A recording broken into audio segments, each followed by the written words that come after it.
Before diving into what Trevor is now said to be preparing to reveal, we need to go back to where it all began. The moment that, for many, set the tone for everything that followed. The end of Meghan Markle's first marriage. In 2013, Trevor Engelson was in Los Angeles, while Meghan was in Toronto filming Suits, the legal drama that had started to bring her real recognition and expand her social circle. They had been married for 2 years. By most accounts, Trevor was a supportive partner, helping her career through his industry connections, standing by her during years of auditions and setbacks, and supporting her when opportunities were limited.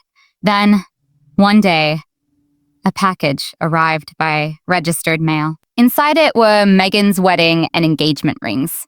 No phone call, no final discussion, no face-to-face moment to bring closure to a relationship that once began with real commitment. Instead, it ended with something distant and impersonal, a package that reduced years of marriage to something that felt almost transactional.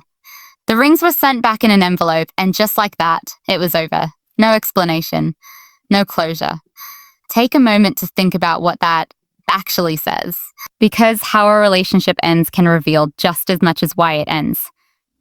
When something as significant as a marriage is concluded through a mailed package, when there isn't even the willingness to have a difficult but necessary conversation, it points to a deeper issue with accountability.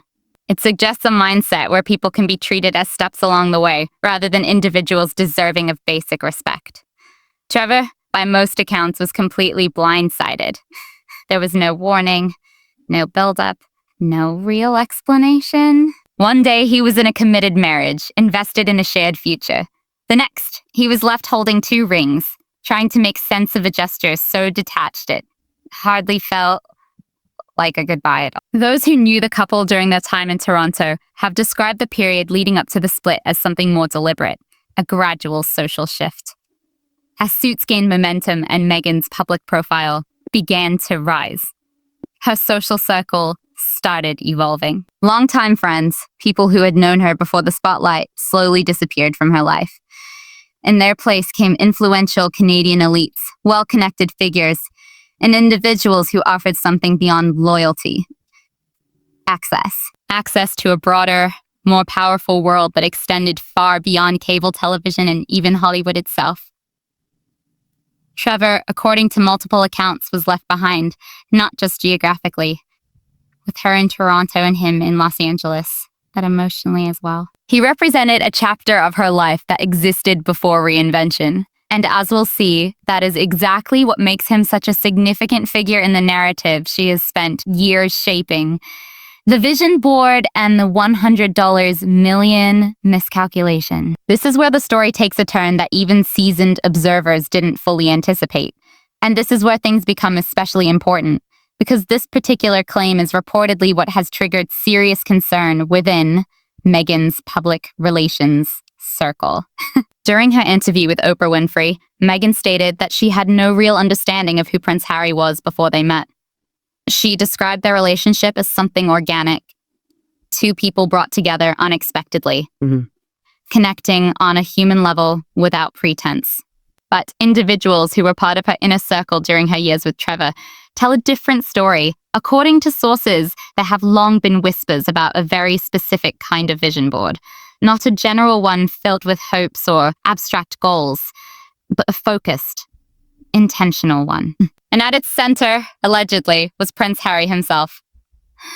The idea of 2 people meeting by pure chance and falling in love is undeniably compelling. It's a story that resonates emotionally. But if these claims hold any truth, it may also be a narrative that was carefully shaped over time. Insiders suggest that rather than a spontaneous connection, the relationship may have been the result of deliberate positioning, placing herself in the right environments, among the right people, at precisely the right moments. Meghan approached this with a level of focus that resembled preparation for a defining role. According to these accounts, she paid close attention to key aspects of Harry's life, his vulnerabilities, his emotional needs, his widely discussed desire for a close-knit family, his past relationships, often strained by the intense scrutiny of royal life, were also part of that picture. In this version of events, he wasn't just seen as one of the world's most eligible bachelors. He was, allegedly, someone carefully identified within a broader strategy. But this is where things reportedly didn't go as expected. According to insiders, one of the biggest miscalculations was financial. There was an assumption, one that, in hindsight, seems overly simplistic, that being a British royal meant access to immense personal wealth, something comparable to that of major entertainment moguls.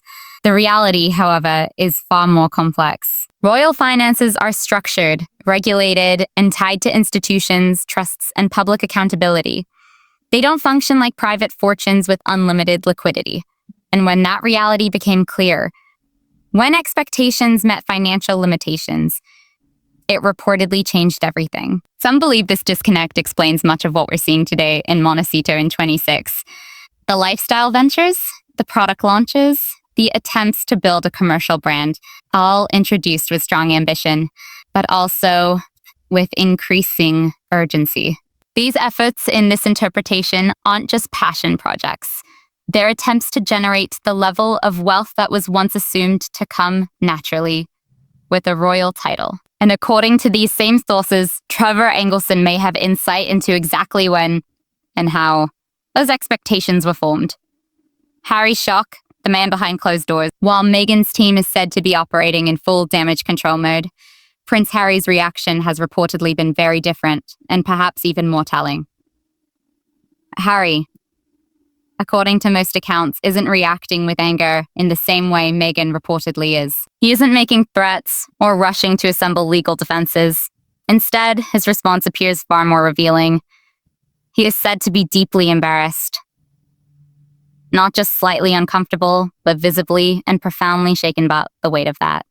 This is a man who gave up nearly everything for this life. His family, his military roles, his home country, and his relationships with his father, his brother, and even his grandmother in her final years. He walked away from the only world he had ever known in exchange for a vision of freedom and opportunity, one that promised independence from an institution he believed had failed him.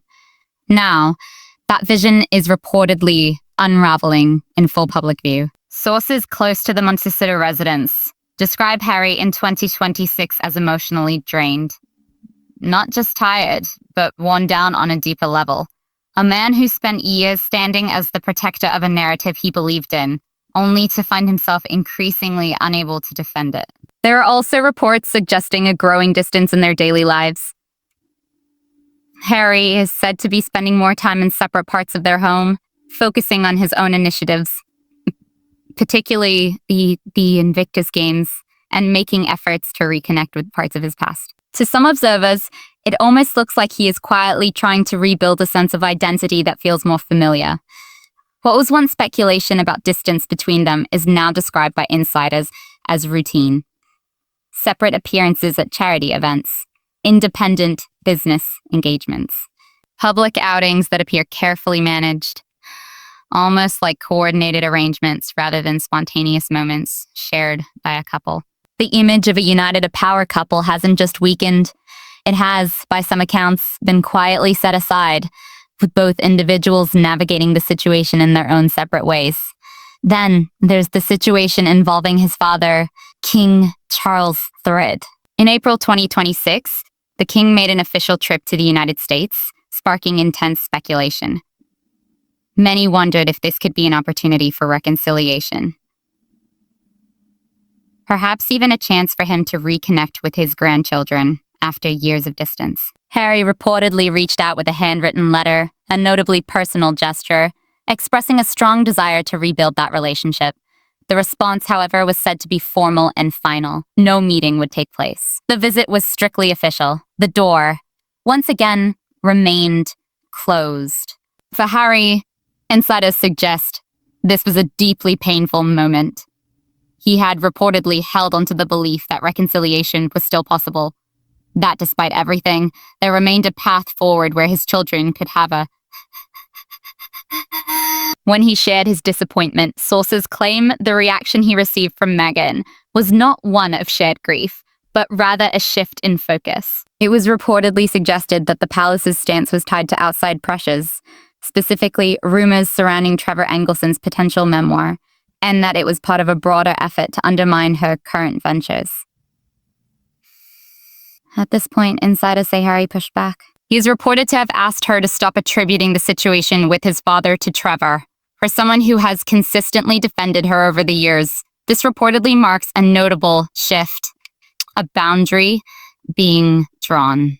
It suggests that even his patience may be reaching its limits and that the strain is becoming harder to ignore, the memoir that could change everything. So what is Trevor allegedly preparing to reveal? That question is, by many accounts,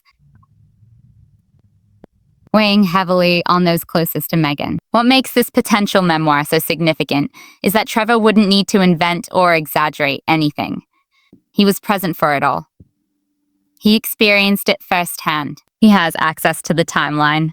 And importantly, because their marriage ended in 2013, before Meghan became a major public figure, there are reportedly no legal agreements preventing him from speaking freely. That lack of a non-disclosure agreement changes everything. At the time of their divorce, Meghan was still a television actress, not yet surrounded by the kind of legal and public relations infrastructure that often accompanies high-profile figures. There were no safeguards in place to control what a former spouse could later share. It's believed she moved on from that chapter, assuming Trevor would never have the platform or the incentive to speak out in a meaningful way. If current reports are accurate, that assumption may have been a critical misstep. By late 2025, rumors of a high-value memoir deal began to circulate. Unlike outside biographies, this would be an account from someone who was directly involved.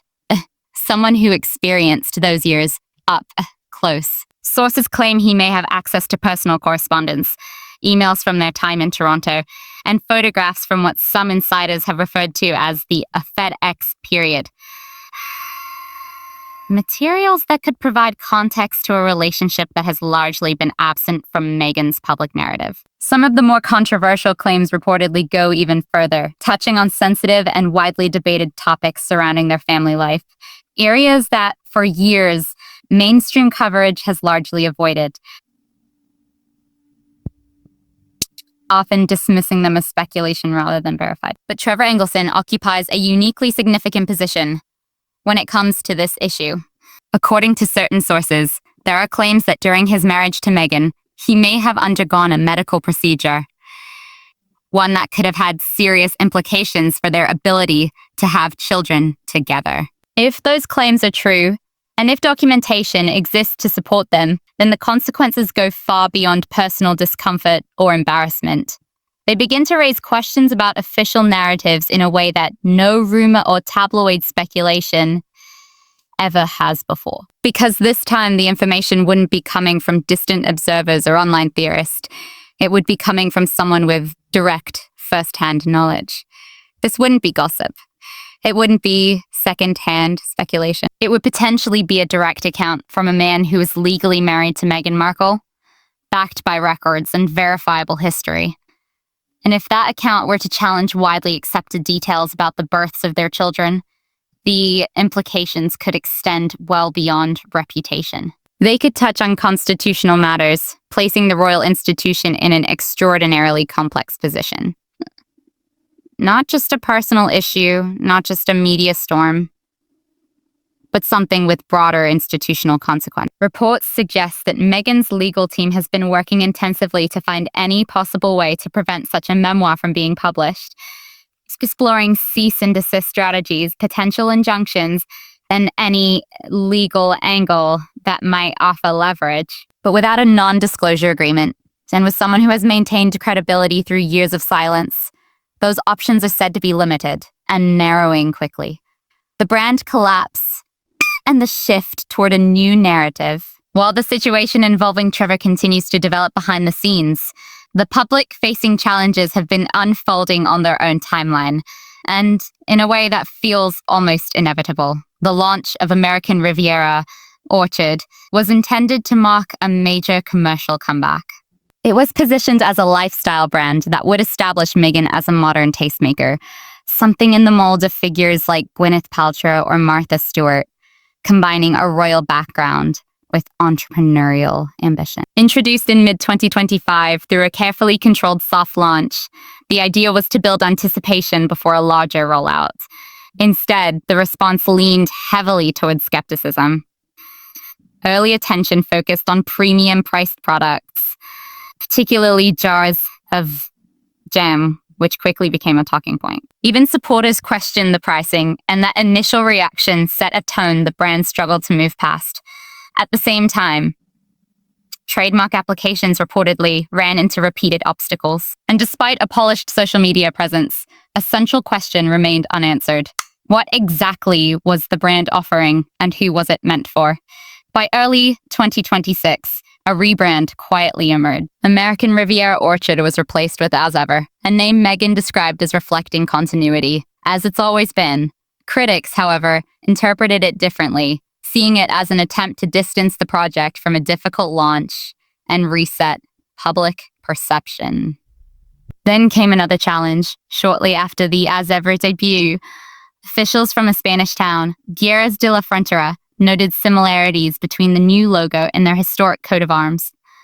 The resemblance, involving imagery of a palm tree and flanking birds, sparked international attention. Local authorities expressed surprise, and reports suggested that legal teams began reviewing the situation. For a brand aiming to project effortless elegance, the timing could not have been worse. What stands out, however, is the pattern in how these setbacks have reportedly been framed. Each issue, the trademark complications, the branding controversy, the broader reception, has been presented not as a result of internal missteps, but as evidence of external. In this narrative, obstacles are not coincidences or miscalculations. They are portrayed as deliberate actions, allegedly linked to the royal institution. Even King Charles III's decision not to meet during his 2026 US visit has been interpreted by some sources as part of a broader pattern. Similarly, rumors surrounding Trevor's potential memoir have been disframing as part of a larger effort originating from the UK, designed to limit her success in the American market. This approach, framing challenges as external opposition, has been a consistent theme over the years. It shifts responsibility outward, turning setbacks into evidence of resistance rather than miscalculation. In earlier phases, this narrative resonated. The idea of conflict with a distant traditional institution aligned with existing public perceptions and drew sympathy. But in 2026, that perspective appears to be facing more scrutiny. Even those previously supportive are beginning to question the logic behind it.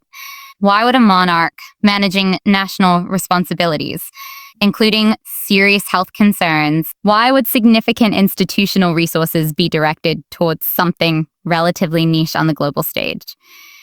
When examined closely, these questions become difficult to reconcile. And as those inconsistencies become more visible, the narrative that depends on them begins to lose its footing. The disappearing a list, one of the most subtle yet significant shifts in the Sussex story in 2026, is something that can easily go unnoticed, unless you're paying close attention. The high-profile figures who once stood firmly in Meghan's corner have grown noticeably quiet. Think back to their early years in California. The support system around Harry and Meghan was powerful and highly visible. Oprah Winfrey provided a global stage for what became one of the most talked about interviews of the decade. Serena Williams was openly supportive, and figures like George Clooney and Amal Clooney were widely seen as influential allies. At the time, the message from Hollywood's elite seemed unified. They stood with the Sussexes. That message has now faded. By the time the rebranded venture launched in early 2026, the absence of that support was striking. There were no major endorsements, no celebrity-driven promotion, no public backing from the same figures who once amplified their narrative so enthusiastic. The circles that once appeared close-knit now seem distant. The Oprah connection has quieted. The visible bond with Serena appears less prominent. What was once a strong and vocal network has gradually dissolved. Why the shift? Because at its core, Hollywood operates on alignment and momentum. Public support often follows projects and partnerships that appear successful, beneficial, and forward-moving. And right now, the Sussex brand does not project that trajectory. Instead, it has become associated with ongoing controversy, complex narratives, and a level of unpredictability that many in the industry prefer to avoid. The result is not dramatic rejection, but quiet distance. For Meghan, this isn't just a social change, it represents something deeper. Her post-royal strategy relied heavily on the idea that strong celebrity alliances could replace the institutional backing she left behind. Without that network, the operation in Montecito begins to feel more isolated. What remains is a much smaller circle, navigating multiple challenges without the same level of external reinforcement. Harry's reckoning, a prince without a kingdom. Amid all the headlines, brand launches, legal concerns, and speculation, there is a more personal story that often gets overlooked. And that is the story of Prince Harry himself. Regardless of how one views his decisions, there's no denying that he made a profound choice. He stepped away from his family, his role, and the only life he had ever known because he believed it was necessary. He believed that building a new life in California, with a partner who understood and supported him, in 2026, that belief is being tested in ways that go beyond public relations or media narratives. The decision by King Charles III not to meet during his US visit wasn't just a formal refusal. It carried personal weight. It underscored the reality that the life Harry left behind has continued without him. The institution has moved forward. Relationships have shifted. Time has created distance that is not easily undone. The reconciliation Harry is said to have hoped for now appears more uncertain than ever. And then there is the Trevor situation. If the claims surrounding the potential memoir prove accurate, if the story of how Harry and Meghan met and built their relationship is challenged, it introduces a different kind of difficulty. Because in that scenario, the issue isn't just public perception. It becomes personal. It raises the possibility that the foundation of the life he chose may not align with what he believed it to be. That is a far more complex and difficult reality to process. And according to sources, it is something he is actively grappling with. Reports of distance within their marriage, separate routines, independent appearances, and a more structured, less personal dynamic are no longer just speculation. They are increasingly described as part of everyday life. While divorce rumors have surfaced before and been dismissed, the tone around those denials appears to have shifted. They no longer carry the same certainty they once did. Even those who were once quick to defend the couple seem more reserved. When viewed together, the memoir speculation, the brand challenges, the ongoing distance from the royal family, the fading celebrity support, and the reports of separate lives, a broader picture begins to form. And it's one that is becoming harder to counter with simple reassurances. And what comes next? The clock is ticking. So where does this all lead? That's the central question beneath everything. The speculation, the statements, the evolving narrative. If Trevor Engelson moves forward with a full memoir, as reports suggest may happen, and if the material he presents is as substantial as insiders claim, the impact could be immediate and far-reaching. Not only for Meghan's public image, but for the entire narrative that has supported the Sussex brand through years of scrutiny and controversy. A memoir from Trevor wouldn't simply add another critical perspective. It would different kind of weight. This would be a first-hand account from someone who was there, someone with documented history, someone who spent over a decade saying nothing and in doing so, built a level of credibility that no publicity strategy can replicate. When a person remains silent for that long, their words, when they finally come, tend to carry more impact. It's a different kind of trust, one that isn't built through repetition, but through restraint. If Trevor were to speak on deeply sensitive topics, claims about family history, medical details, or other personal matters, it could shift those discussions from the edges of online speculation into mainstream attention. That transition alone would change how the story is handled publicly. For the royal institution, which has traditionally avoided engaging with such issues to prevent larger complications, it could create a difficult balancing act. Questions that were once ignored might become harder to sidestep, particularly if they begin to attract widespread attention. For Prince Harry, the situation could present increasingly limited options. One path would be attempting to reconnect with an institution that has continued to evolve without him. Another would be remaining in California, while managing a relationship that, according to reports, is undergoing stress. A third possibility, less clearly defined, would involve creating a new direction altogether, something independent of both royal life and Hollywood expectations. For Meghan, the challenge is different. Control over the narrative, something that has been carefully maintained, may become harder to sustain. Every public story relies on a central figure who feels relatable and credible. But when someone from the earliest chapter of that story steps forward with their own account, especially one supported by documentation that predates any public image, the narrative shifts. It becomes one version among many rather than the defining one. The bigger picture, what this moment represents. If you step back, this situation extends beyond any one individual. It's not just about Trevor Engelson or Meghan Markle, or even the royal family as an institution. There's a broader shift happening, something that reflects how public narratives are built, sustained, and eventually questioned. For years, the Sussex story resonated because of a specific emotional framework. It was built around the idea of an outsider entering a rigid system, a modern figure navigating a traditional institution, and choosing to step away in search of something more authentic. That narrative connected with people on a deep level. It symbolized independence, self-determination, and the idea of redefining one's path. But every story depends on its foundation. In this case, much of that foundation rested on the perception of authenticity, the belief that events unfolded naturally, that choices were made in response to circumstances rather than strategy. If that perception is challenged, if elements of the story are seen as more intentional or structured than previously believed, it doesn't just create minor cracks. It calls the entire framework into question. And once that happens, rebuilding becomes difficult. Because the original connection people felt was rooted in believing the story as it was presented. Audiences can accept ambition. They can accept complexity, even contradiction.